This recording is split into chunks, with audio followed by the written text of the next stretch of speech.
Galera do YouTube, bom dia, boa tarde, boa noite, né? Dependendo do horário que você estiver então acessando nossos vídeos.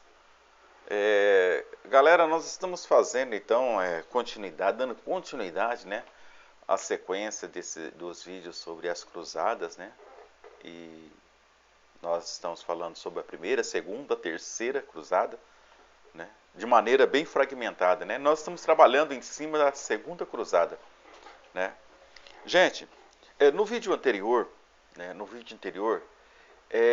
nós falamos, né, sobre a sessão, né, de Mag em Aozeng, né, e da maldade que ele fazia, tudo, né, que isso levou, aonde ele foi morto, né, por um escravo, porque ele tinha prometido, né, que ia executar o escravo no dia seguinte. O escravo, por sua vez, então quis levar ele também junto para a morte, né?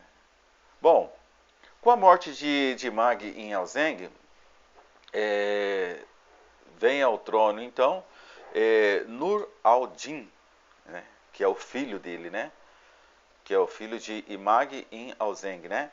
Então Nur al-Din ele assume à frente o lugar do pai, né? De líder. E ele iria mostrar ao mundo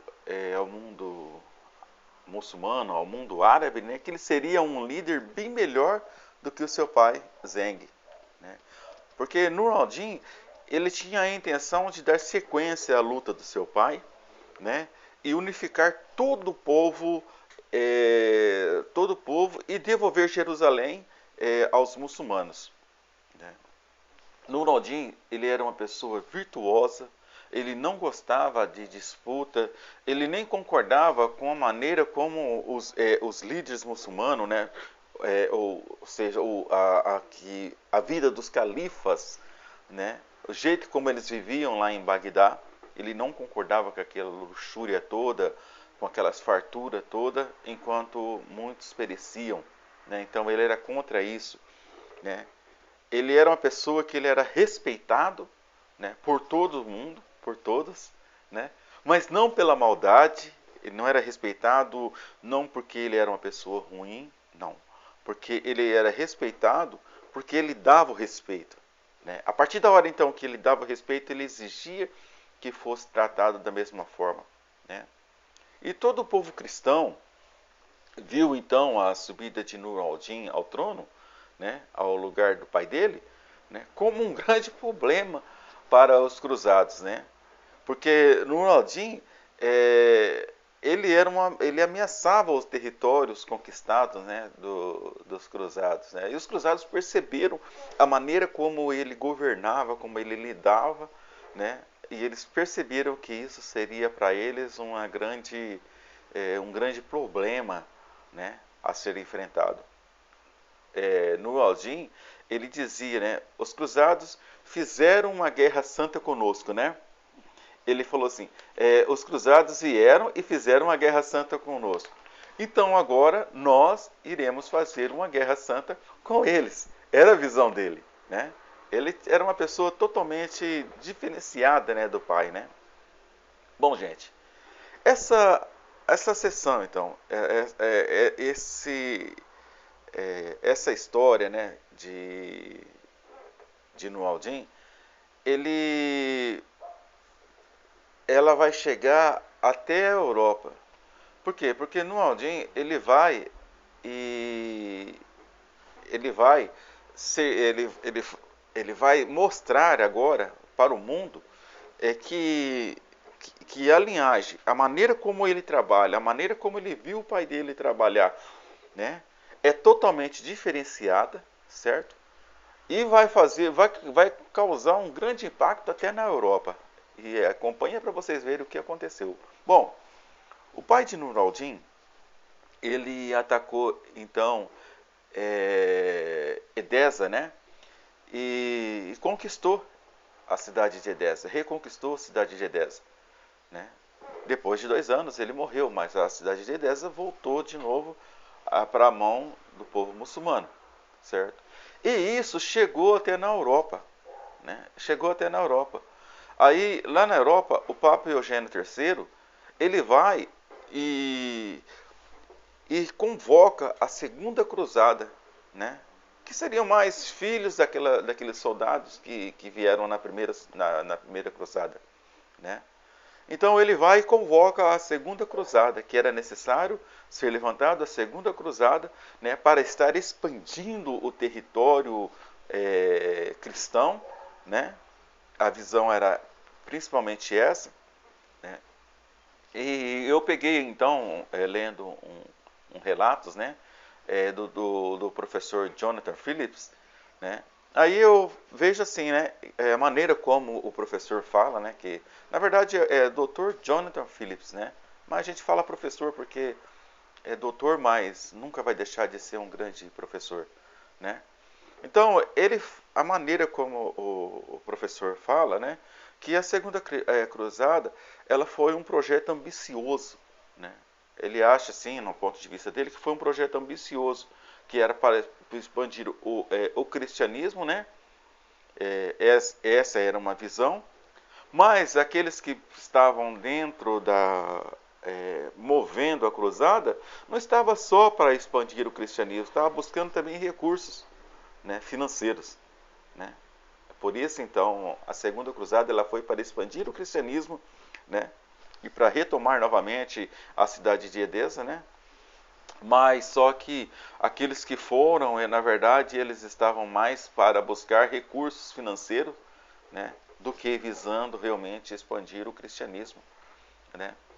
E foi então chamado, né, para poder estar dirigindo então essa segunda cruzada, o rei Luís VII, né? O rei Luís VII ele iria dirigir a segunda cruzada, assim como o duque Godofredo de Bouillon, né? O Balduíno, né? E Belmundo.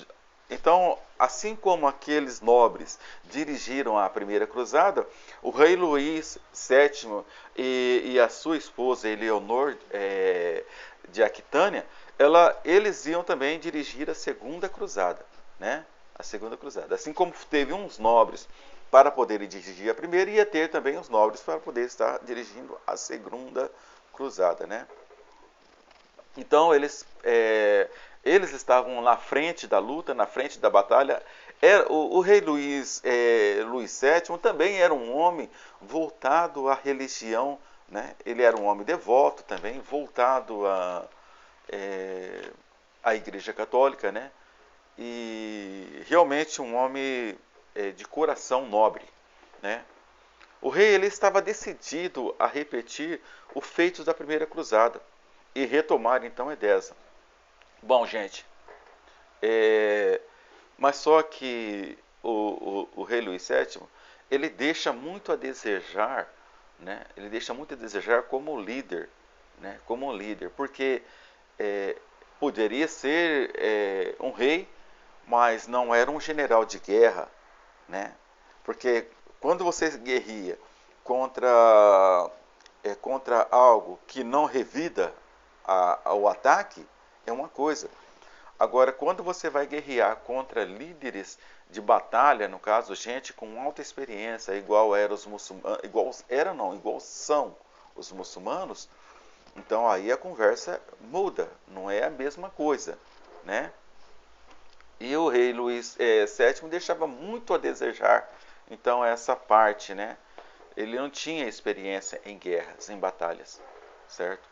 Bom, então em maio de 1147, gente, tem início então a Segunda Cruzada, né? Esse exército ele tinha mais ou menos 30 mil soldados cruzados, né? 30 mil soldados era o número do contingente dele. Na verdade, não era este número, era mais ou menos isso, tá? Não era um número certeiro.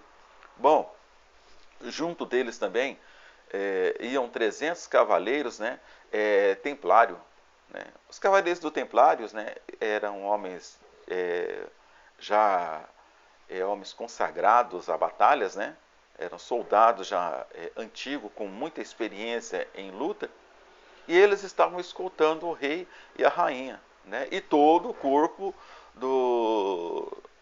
dos cruzados que estavam indo para o Oriente Médio, né? Bom, gente, a segunda cruzada, ela toma um caminho um pouco estranho, né?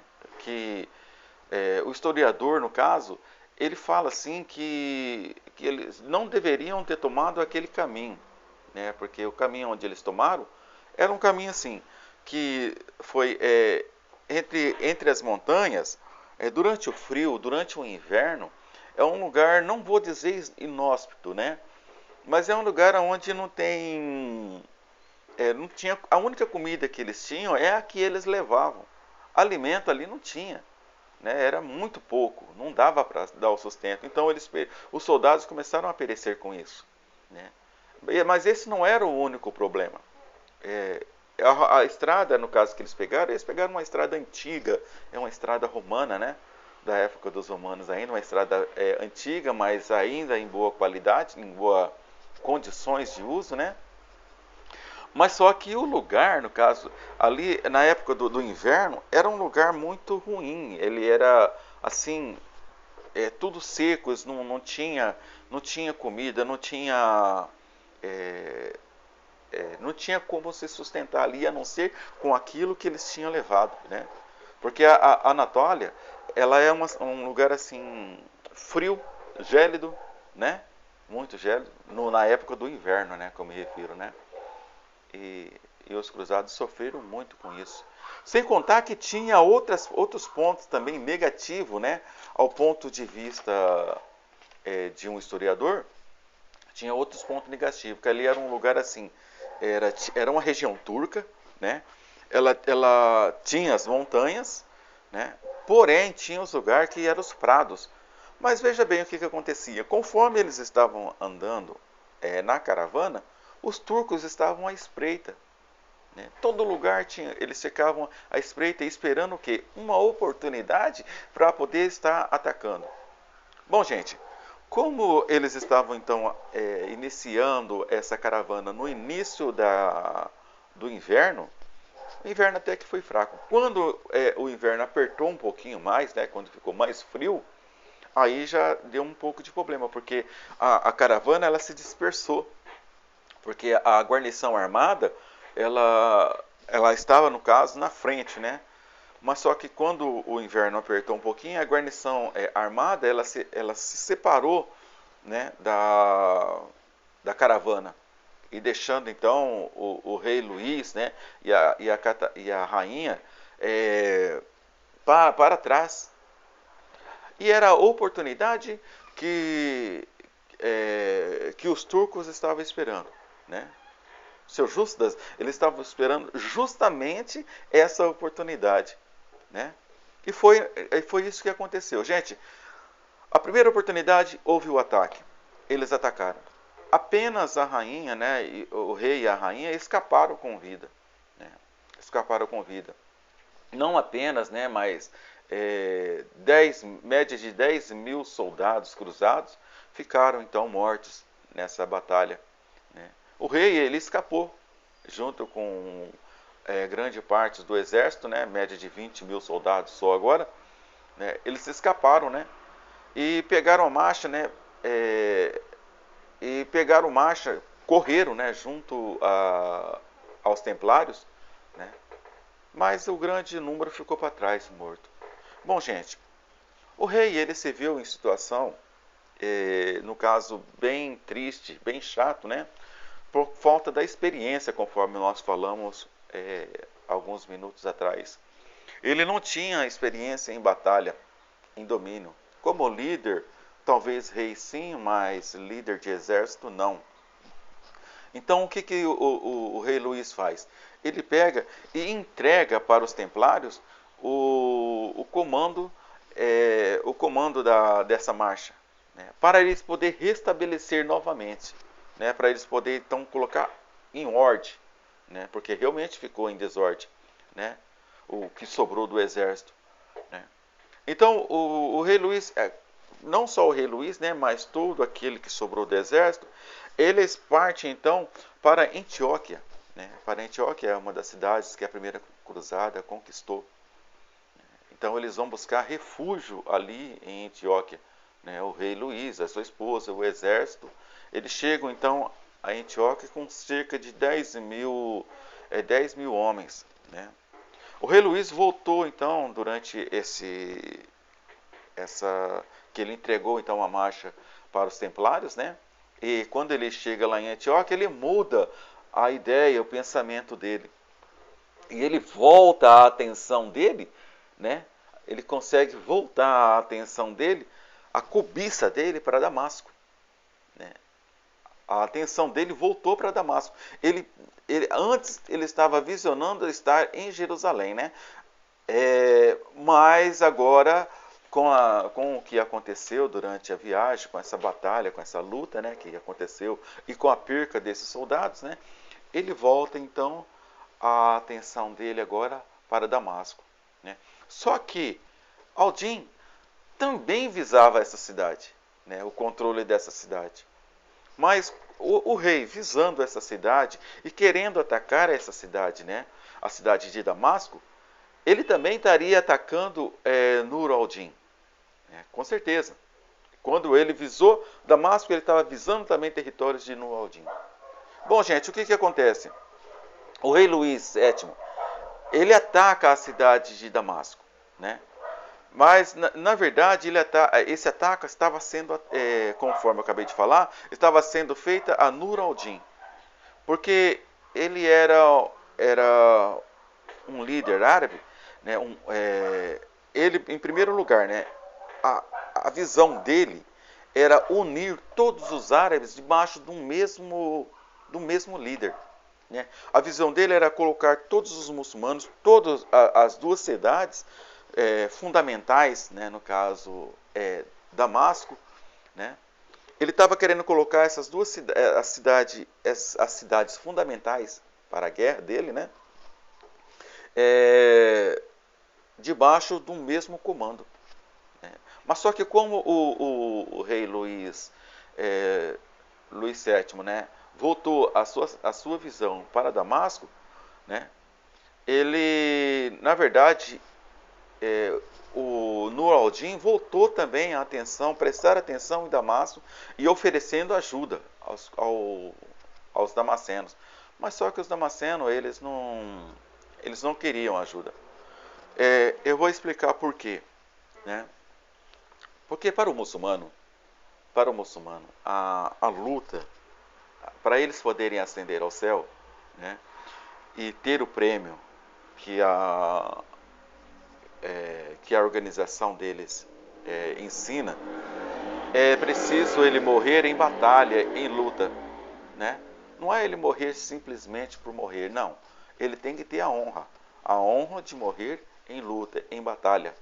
Ele morrendo em batalha, em luta, ele chegando, quando ele ascende ao céu, ele tem o prêmio dele a ser recebido. Nós não vamos comentar sobre isso, tá? Mas eu estou me referindo ao prêmio só. Então, quando eles morrem em luta, em batalha, eles têm um prêmio a ser recebido no céu, né? Mas para eles poderem ascender aos céus, para eles poderem ser tomados pelos céus, eles têm que morrer em batalha. Então, por isso então que eles não aceitavam a ajuda de Nur al-Din, né? Eles não aceitavam a luta de Nur al-Din porque eles não queriam estar sendo protegidos. Eles queriam morrer, mas morrer em batalha, né? Eles não queriam ter uma morte sem honra, né? Então, por isso então que eles não queriam a ajuda de Nur al-Din.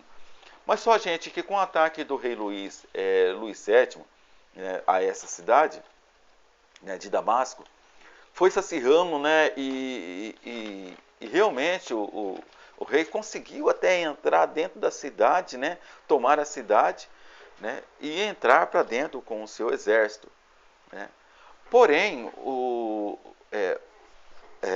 Damasco, o povo de Damasco pega e envia mensageiros então até Nur al-Din, né, pedindo ajuda para que a Nur al-Din viesse então poder estar ajudando eles, né. E Nur al-Din realmente pegou, era tudo que ele queria, era aquilo, né? Então Nur al-Din ele vai fazer o quê? Ele vai responder esse chamado imediatamente, né? Então imediatamente ele responde ao chamado. Bom, o rei Luís VII, eles tomaram realmente aquela cidade lá, né? Aí ele tinha duas opções: ou ficar em Damasco e ver aumentando então o grande número de muçulmanos que ia vir contra ele, né? E ali ele ser massacrado, ser morto ali, ele com o exército dele, ou ele podia também bater em retirada, que seria uma vergonha para ele, né? Mas ele ia se conservar em vida. Bom, o rei Luís VII, ele, entre a vida e a morte, ele prefere a vida. Então ele foge, volta de novo para a França, né? Desmoralizado, né? Ele volta desmoralizado, sem... não existe relato se ele levou algum spoiler ou não, mas algum resultado da conquista, não sei se ele levou alguma coisa, não conta isso, né? Mas ele volta para a França desmoralizado, né? E o que acontece? Gente, quando o rei Luís volta, então, para a França, ele deixa para trás Jerusalém, ele deixa para trás os outros cristãos, certo? Então foi uma catástrofe, né, para a vida dos cruzados que estavam presentes ali no Oriente Médio, né? Então foi uma catástrofe para eles, porque os muçulmanos viram que poderiam agora conquistar toda aquela cidade, os estados, né, que os cruzados tinham tomado, né? Agora eles sabiam que, se eles quisessem, eles poderiam pegar de volta, né? Eles poderiam estar tomando de volta essa cidade e esses estados e, enfim, na verdade o rei Luís VII fez, no caso, foi uma tentativa, né? Mas ele não tinha o preparo para a batalha, né? Bom, gente, para os muçulmanos, essa vitória, aquela vitória que aconteceu ali, era uma bênção de Deus, ao ponto de vista deles, né? Era uma bênção de Deus, né? E eles ficaram super confiantes, né? Eles ficaram super confiantes no que aconteceu. Bom, gente, Nur al-Din, esta vitória foi para unir Damasco, né, ao líder. E foi o que aconteceu, na verdade, né? Ele conseguiu então unir os povos árabes debaixo de um só líder, né? O Jihad, então, que era a meta, era exterminar o cristão. Então, na verdade, a meta dele era justamente essa. Não era só banir os cristãos, era exterminar os cristãos da região onde eles tinham conquistado ali, né? Gente,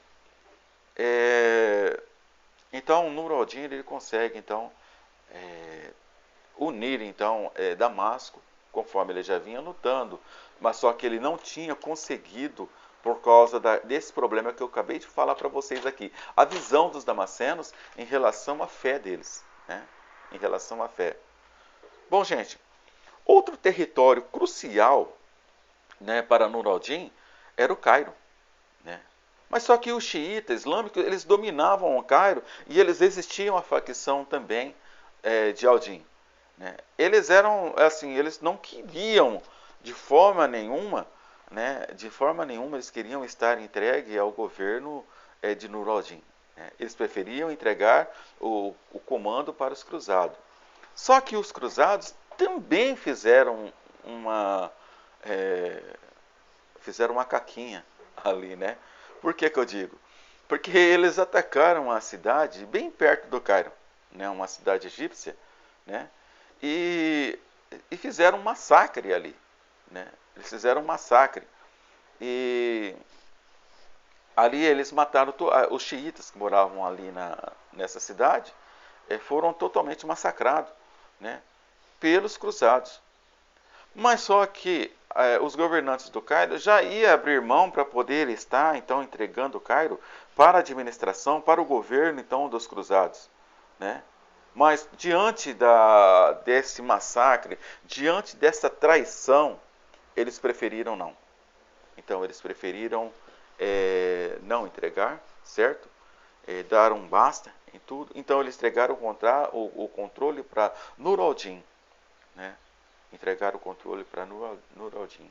Foi onde então Nur-al-Din então ele conseguiu fazer então aquele grande território, né, sobre o domínio dele, que agora no próximo vídeo nós vamos estar falando por quê? Porque agora vai entrar em cena, né? Vai entrar em cena mais um personagem, né? Esse novo personagem ele vai entrar agora a partir do próximo vídeo, que nós vamos estar falando sobre Saladino, né? Nós vamos estar falando sobre a,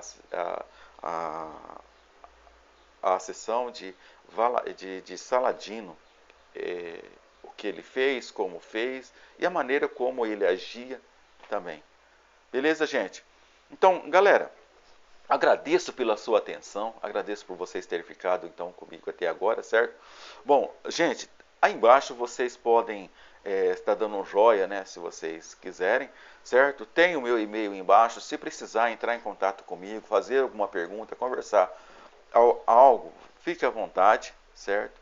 Os comentários desse vídeo estão desativados, certo? Porque, na verdade, esses vídeos só têm efeito acadêmico, certo? Para o ensino médio, para nós estudantes, então é só efeito acadêmico, não tem outra visão, certo? Mas se você quiser entrar em contato comigo, tá o meu e-mail aí embaixo, beleza, gente? E eu aguardo vocês até o próximo vídeo, então. Beleza? Um abraço e até mais, galera.